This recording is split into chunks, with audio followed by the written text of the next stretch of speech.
Hello there guys, and welcome to another one of my reviews. Today we are going to take a closer look at the brand new Cupra Formentor. What is it? Well, decided to launch a brand new sub-brand back in 2018 to showcase just how different its top of the range models are compared to its regular models, if you will. If you're thinking that you've heard the term Cupra before, that's not a mistake, because you did. Not too long ago, before the brand was set up in 2018, Cupra used to define the highest performers in the range of Seat, the Spanish sub-brand. So Cupra models used to be the high-performing versions of cars like the Leon, for example. You could call it the equivalent of the GTI or the R models compared to the Golf range. So that's what they used to be. Now Cupra is a standalone brand. And it's kind of hard not to associate it with Seat, because if you look at its range, most of its models are shared with the Spanish manufacturer. There are 4 models on sale under the Cupra brand today. They are the Ateca, the Leon, the Born, which is an electric version. It's the equivalent of the Volkswagen ID.3. And we have this car, the Formentor. Out of all of them, the Formentor is the only new model, brand new model with a new design and everything. And it is the only one that's only sold under the Cupra nameplate. So in order to make a bang make a name for itself, to make a bang on the market, this car has to sell well. This car has to attract a lot of attention and has to be good. So they worked really hard on it. It is built on the same platform as the Golf. It's the MQB Evo platform. And it shares a lot of its underpinnings. But in terms of design, it's completely new, and I, for one, consider it to be a very similar looking car to the Leon. I think it looks like a Seat Leon, but on a different scale. So up front, you'll notice that the headlamps look a lot like the ones on the Leon. You'll notice the front end is very aggressive. It has a lot of grills, and you'll also notice the badge over here. So the badge, the Cupra badge, is basically done in a copper color with a background in carbon fiber. So it looks really good, and especially in combination with this color right here. This is a matte blue finish. It's an optional color, and it's about 2,000 euros. It looks absolutely brilliant, especially in contrast with these gray accents over here on the wheel covers, and with the copper accents on the badge and on the wheels. It looks really good, but I think it's going to be really hard to maintain, because every single speck of dust is visible. If you put your finger on it, you will leave a mark due to your grease and so on. So if you scratch it, I don't think you're going to get the same color rather easily on different body panels, and it's going to be tricky to maintain. But if you like it, just go for it. You only have one life. Choose whatever you like. From the sides, the car looks like a crossover. It's a C-segment crossover, actually. It has a high ground clearance, 17 centimeters, 5 more than the Leon. You have 19-inch wheels on this car, on this incredibly nice combination of colors with the matte black and the copper accents all around. And on this car, we also have a Brembo braking system. It's an optional feature as well. 2,500 euros. You have perforated discs and huge calipers up front. I think they are a bit of an overkill, but on a 300 horsepower car, they might be worth it. Now, towards the back, the roofline slopes a little, so you could consider this a coupe crossover model, if you will. The doors at least open and cover the door sills. That's always a big plus. And round the back, I love the taillight design, even though it does resemble the one on the Leon. And I also like the fact that we have real tailpipes on this VZ model. VZ comes from veloz, which is the Spanish word for speed. And you also have the VZ5, which is an even more powerful car, but we'll talk about that later on. So if you open the trunk, the boot, you'll find 450 liters of space on normal models, but on all-wheel drive ones, you have only 420 liters of space, which I think is more than enough. Inside, as you probably already guessed, we are dealing with a design that's based roughly on the same one other cars using the MQB Evo platform are also using. So if you stepped in a Golf 8 recently, it will feel familiar. Now, the Cupra brand is not necessarily a premium brand, but a higher performance brand, if you will. So you shouldn't really expect premium materials all the way. For example, this scratchy plastic over here on the center console is definitely not up to par with the demands customers would have from a premium brand. So yeah, this is one of my complaints. The same material is used on the door cards. Once again, not ideal. However, the top half of the car is using some interesting mixes of materials. We have a sort of soft touch plastic on the top of the dashboard dressed in blue with contrasting copper stitching. Looks really good, and right behind it we have a light bar that has various functions apart from the one of looking pretty at night. It can also warn you of various things. It will change with the driving mode you choose, and since this light bar extends on the doors, you also have blind spot monitoring on the doors. Basically, if you want to open the door and there's a car coming from behind, you will be warned. Also, this applies when you're in traffic and you have a car in your blind spot. The light will turn yellow to warn you of the danger. Now, if you've seen the most recent Golf, the Golf 8, you probably know about this shifter. It's exactly the same in the Cupra Formentor. We have some various accents in copper, as I already said. Plenty of storage spaces. We have a double cup holder over here. We have a space for your phone over here, which also has an optional, in this case, wireless charging pad, which is about 400 euros. You have two USB-C ports over here as well. So yeah, plenty of storage spaces. Over here we have a multimedia system that's also based on the Volkswagen one. It works rather decently, but it's not the best in the range, best in the segment, if you will. Its motion graphics could be smoother. So I think there's a problem on the hardware side of things, but it is really easy to use. You have widgets you can adjust according to your preferences, and if you don't like widgets, you also have a different menu with simple apps.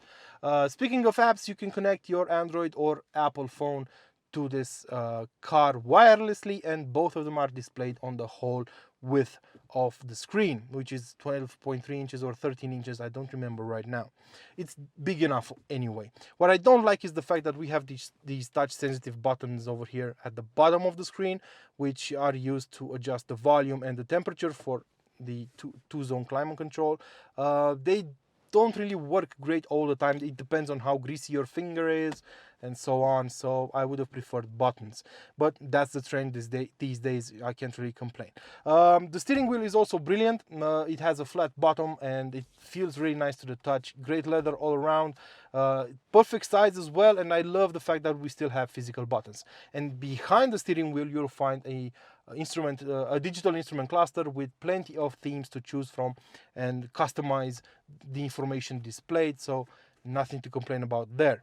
And the highlight of the Cupra Formentor's interior, since I'm not going to hop in the back anymore because there's really nothing to talk about, there's plenty of space for a C-segment car. The highlight of the interior of this car is definitely this set of seats. They are very comfy. They offer great side bolstering and they look impeccable with these integrated headrests and blue leather. It's absolutely brilliant. And I like the fact that this car has the interior leather in the same color as the exterior paint, which is a nice touch. Now that we hopped behind the wheel of the new Cupra Formentor, let's talk about the technical side of things. As I already mentioned a couple of times, this car is built on the EQB platform, EQB Evo, so it shares its underpinnings with cars like the Golf 7, the Skoda Octavia, or the Audi A3. So quite no surprises over there. Most of these cars will be front-wheel drive. Because all-wheel drive is available, but it is available as an option and on higher spec cars. So in the range, in the Formentor range, you have about 10 different drivetrains available, from ones using 1.4 liter TSI power plants, which after being hybridized can deliver up over 200 horsepower. You have a 1.5 liter TSI engine, which is a petrol engine. You have a 2 liter diesel, you have and you arrive at the 2 liter petrol engines. These can be had with 190, 245 and 310 horsepower. And this car we're driving today is the 310 horsepower version, otherwise also known as the VZ. There is also the Big Daddy, the VZ5, which is basically an Audi RSQ3 in disguise, because it uses a 5-cylinder 2.5 liter turbocharged engine under the hood with 390 horsepower, but that is was available in only 700 units, so you can't buy it anymore. So this is the range topping version right now. 310 horsepower, 400 Newton meters of torque. In terms of gearboxes, you can have this car with a manual or with an automatic gearbox. If we're talking about the VZ model, you can only get a 7-speed dual clutch DSG gearbox, and you can only have it with all-wheel drive. Now, as you probably suspected, the 4-drive all-wheel drive system, as Cupra calls it, is nothing more than a 4-motion system, and it uses a Haldex connection. Basically, the car will be sending power to the front wheels alone most of the time, and only when it detects slippage on the front axle will send power to the rear axle as well to make up for it. So nothing too complicated really, but there have been some surprises I noticed on this car. So as I said, 310 horsepower on a car that's under 1.6 tons in weight, and that means it will do 100 kilometers an hour from standstill in 4.9 seconds according to Cupra. The problem is this car is even faster. Most of the time I recorded 4.5 second sprints while driving it, so it's quite fast. Not only that, but it is very capable in the bends. And since you're buying a 310 horsepower car, you'll probably be more interested in the sportier side of things than in the comfort side of things. But I'm not saying this car isn't comfortable. As I mentioned, the seats are absolutely brilliant, and the suspension is very nicely set up as well. You have a McPherson setup up front and the independent suspension in the back. We have adaptive dampers on this car, which change their stiffness depending on the driving mode you're in. So it is a very comfortable car when you're driving it around town, slowly, outside the city limits, whatever. But when you push it, it really turns into a different animal. It's impressive how well the car keeps its composure. Turn it into a corner at higher speeds, and it doesn't really show understeer until you push it way too far. Of course, if you enter a corner with way too much speed, any car will understeer. But this car, even though it is a front-wheel drive platform at its core, really performed better than I expected. It keeps its composure at higher speeds, even in the bends. Lots of grip, both up front and in the back. The transfer of torque from the front axle to the rear one is done seamlessly. And if you accelerate hard while exiting a corner, the car actually feels quite neutral. At times I would probably think that it was oversteering, but that's just an impression you have, because you expect this car to understeer actually when exiting a corner, and that doesn't happen. So the car is actually neutral, but since you are expecting it to understeer, it feels as if the rear axle is actually pushing outwards. Quite an interesting setup, and I actually like the way this car drives. So the engine has plenty of grunt from down low, and the gearbox in sport mode actually keeps up with it. Now, DSG gearboxes aren't necessarily known for their driver involvement levels, but the gearbox in sport mode does keep up with your inputs. So it reacts to your right foot rather fast. Now, if you're not in sport mode though, it does have a lot of lag, especially when setting off from a stoplight or from a stop sign.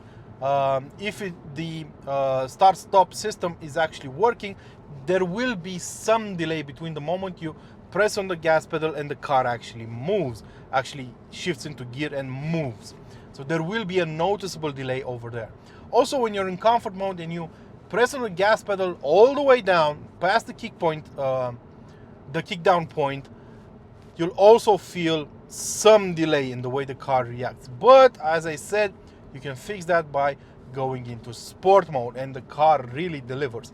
And I also like the engine note, because the exhaust on this car, as I already mentioned, the exhausts are real and they do have some pops and bangs on overrun, which is absolutely nice. And I love the way this engine sounds. So I am quite impressed. I didn't have high expectations from this car, but it did surpass them by quite a lot. So all the respect for the engineers over at Cupra and so on. They did a great job. We should probably also talk about the way the fuel consumption. Well, as you would expect, this is a 310 horsepower car with a 2-liter petrol engine under the hood. So it's not going to be a champion in terms of efficiency, but it is not that thirsty. So around town I saw an average energy consumption, fuel consumption of 13 liters of petrol per 100 kilometers covered. Not too bad, not great, just okay. Then outside the city limits on the highway, the fuel consumption shown by the car was 9 liters per 100 kilometers covered. Once again, pretty decent. And on a set of B roads, depending on how much you press the gas pedal, and that's true for any driving situation with this car, I saw a low of 7 liters per 100 kilometers covered. So overall, the car will stay between 9 and 10 liters per 100 kilometers covered. Of course, depending on how heavy your right foot is and how much you're pushing it all the time. And this car really makes you push it because it is a very capable athlete. Overall, I really enjoyed the Formentor. I don't know if it's enough to make it a best buy. For example, I imagine the Golf 8R, which uses a more advanced all-wheel drive system and a similar engine under the hood, but with 320 horsepower. It will probably be better to drive, but it is a smaller car. So in case you want a sporty SUV, this is your choice. But the Golf R will probably be better to drive, and it will be a bit cheaper. Now, the pricing for this car will vary from country to country. Over here in Eastern Europe, where I'm driving it, the car configured as you see it with all these optional extras, like the 2,400 euro brakes from Brembo, or this panoramic sunroof worth about 1,100 euros, or these leather seats. All these options do add up, and this car costs 63,000 euros. The starting price over here is 53. So if it's worth it or not, you should tell me in the comment section below, and I'd like to see your opinion about it. Until next time, don't forget to feed your passions, and of course don't forget to subscribe to this channel. Ciao.